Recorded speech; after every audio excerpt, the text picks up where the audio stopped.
कोई भूत प्रेत की छंद वाली भी होगी। Who, who, who, who. अपने अपने छंद की बात है। आज पहली बार चौथे दिन राजा परीक्षित खड़ा हो गया, हाथ जोड़ के कहता है, राजो वाचे कथितो वां सविशतारो भवता सोम सूर्ययो राग्नाम चो भवस्यानाम चरिताम परामे अद्भुतम। गुरुजी 3 दिन से आप राजा महाराजों की तपस्वियों की बड़े बड़े लीलाएं भागवत की सुना रहे हैं, लेकिन आज मेरी एक लीला सुनने की इच्छा हो रही है। हाँ बोलो परीक्षित, बोलो। राजो उवाचे यदोश्च धरामय शील से नित्ताराम मुने सत्तमं तत्रासेनावतीर्ण से विष्णुर्वीर्याणि शंसने।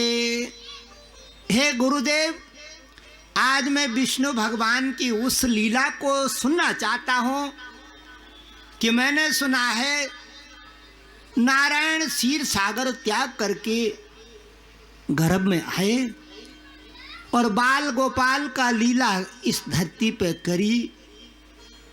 इतना कहकर के राजा परीक्षित फपक फपक के रोने लगे। अगर मेरा कुल देवता न होता ना, मेरे कुल देवता ने मेरे दादाजी अर्जुन का रथ चलाया था, कैसा कुल देवता होगा हमारा। परीक्षित कहता, कैसा कुल देवता होगा। मेरे कुल देवता ने घोड़े की लगाम पकड़ करके बीच रण के मैदान में मेरे दादाजी का रथ पकड़ लिया। सैन्यो रोभायोर मध्ये रथम स्थापयामि। मेरे दादा ने कहा था, गोविंद हे मेरे मित्र, मेरे रथ को ठीक बीचों बीच में छोड़ दे, उधर भी देख सकूं और इधर भी देख सकूं, अपने भी देख सकूं और पराये भी देख सकूं, मित्र भी देख सकूं और शत्रु भी देख सकूं। बीच मैदान में खड़ा कर दो। मेरे कुल देवता ने, परीक्षित कहता है, मेरे कुल देवता ने आहा मेरे दादाजी का रथ थामा था, और जब एक बार थाम दिया तो जीत दिलवा के छोड़ी। पहले तो थामा नहीं, जब थामा, यत्र योगेश्वरे कृष्ण यत्र पार्थो धनुर्धरे। धनुर्धर क्या कर लेता अगर गोविंद खड़ा न होता रथ में? तो कुछ नहीं कर पाता। धनुर्धर मिट्टी में मिल जाता, धूल में मिल जाता, उसकी कोई गति नहीं होती, कुगति हो जाती। युद्ध के मैदान में भीष्म पितामह कर्ण आग लगा देते इनकी सेना में, लेकिन नहीं, किसने थामा? परीक्षित कहता है, एक आदमी ने सारा महाभारत थाम दिया, वो मेरा कुल का देवता गोविंद है। चला गया है, लेकिन आज भी मेरे ताक में नारायण नारायण बन करके पूजा जावे, मेरा कुल देवताए, आज भी नागराज बन करके पूजा जावे मेरा इष्ट देवताए। अपने गंछे से अपने आंसुओं को पोंछ के परीक्षित कहता है, गुरुदेव आज मेरा मनोरथ साध दो, आज मेरे कुल देवता की गाथा लगा दो, गाथा लगा दो। 3 दिन से मैं प्यासा हूं, चौथा दिन आ गया। अच्छा तू प्यासा है? हाँ, तो पानी पी ले। परीक्षित परीक्षित कहता पानी नहीं पीऊंगा, भोजन भी नहीं करूंगा, मैं भूखा ठीक हूं, मैं क्या पानी पीऊंगा गुरुदेव। परीक्षित राजा कहता है, सुनो मेरी माताओं, परीक्षित क्या कह रहा है। परीक्षित राजा कहता है, भूख प्यास मेरी खत्म हो गई। जिस दिन मैंने महात्मा के गले में सर्प डाला पानी पीने के लिए, मेरी भूख प्यास मर गई। पिबन्तां त्वां कथां भोजे अच्युतामय हरि कथामृतम। सुखदेव मुनि कहते हे गुरुदेव, राजा परीक्षित कहते हैं, हे गुरुदेव ऐसा करो, पिबन्तां त्वां मुखां भोजे अच्युतां हरि कथामृतमें। आज मैं गुरुदेव आपकी इस पवित्र वाणी से अपने इष्ट देवता का जन्म सुनना चाहता हूं। मैंने सुना है कि जन्म लिया किसी और के कोख में और पाला किसी और ने। धन्य धन्य। धरती पे आकर के अधर्म का नाश किया, अधर्म को मिटाया और धर्म का झंडा ऊंचा कर दिया। जाते जाते मेरे दादा को कह गए, सोने के आखर, सोने के वचन मेरे दादा को सुना गए कि हे अर्जुन, जब भी इस धरती में अंधेरा होएगा, अंधकार होएगा, प्रकाश के कोई किरण उतरेगे अंधियारे में। प्रकाश की कोई किरण उतरेगी और अंधारा को भगा देगी। यदा यदा ही धर्म से ग्लानिर्भवति भारतम अव्यथानाम अधर्म से तदात्मानं सृजाम्यहम् परित्राणाय साधूनां।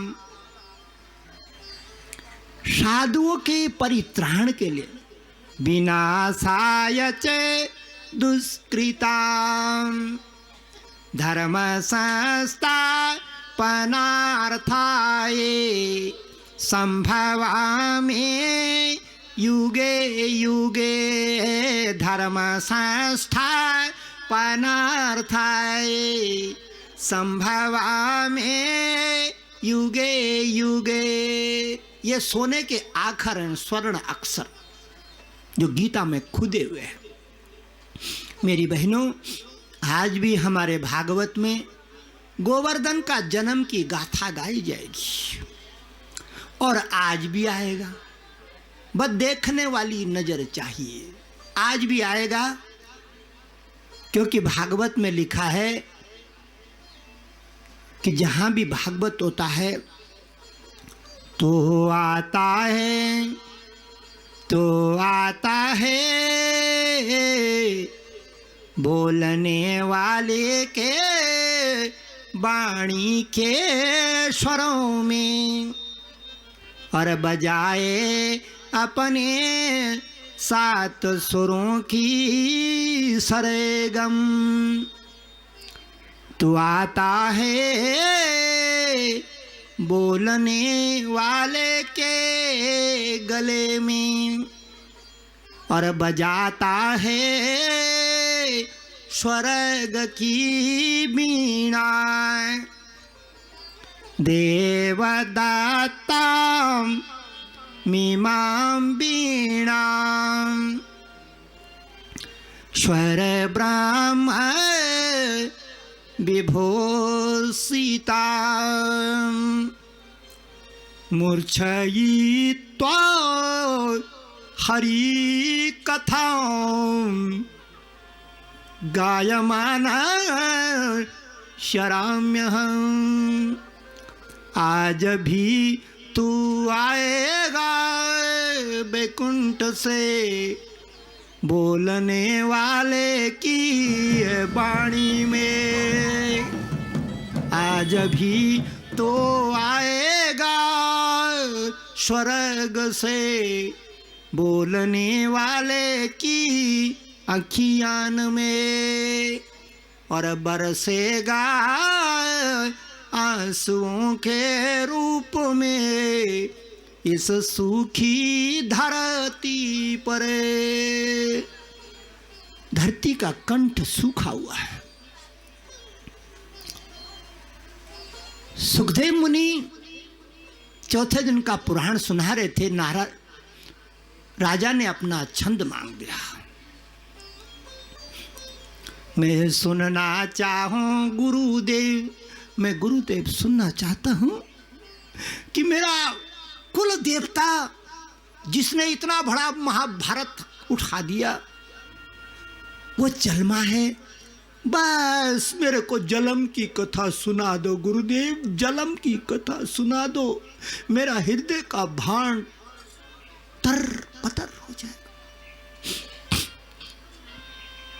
सुखदेव मुनि कहता है, आप जैसे आखर बोलते हैं ना, आखर आप बोलते हैं ना भागवत के, तो इस भागवत कथा का एक एक बोल बड़ा अनमोल।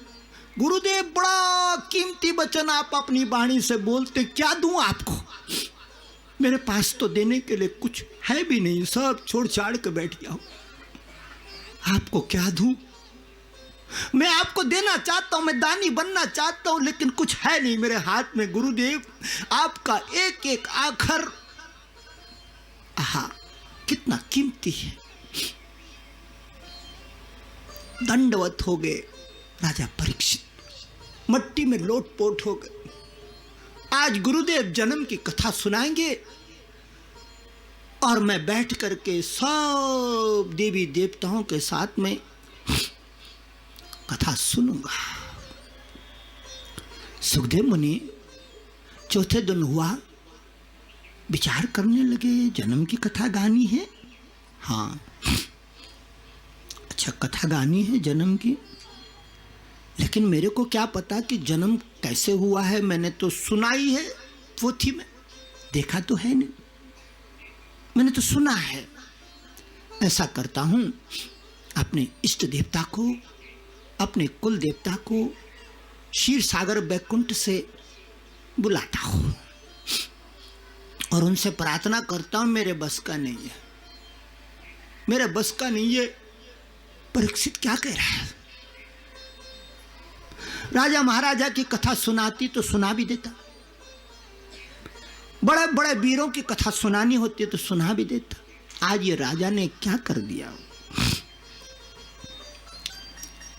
राजा ने कथितो वंश विस्तारो भवता सोम सूर्ययो राग्नाम चोब बस्यानाम चरिताम परायमे अद्भुतम।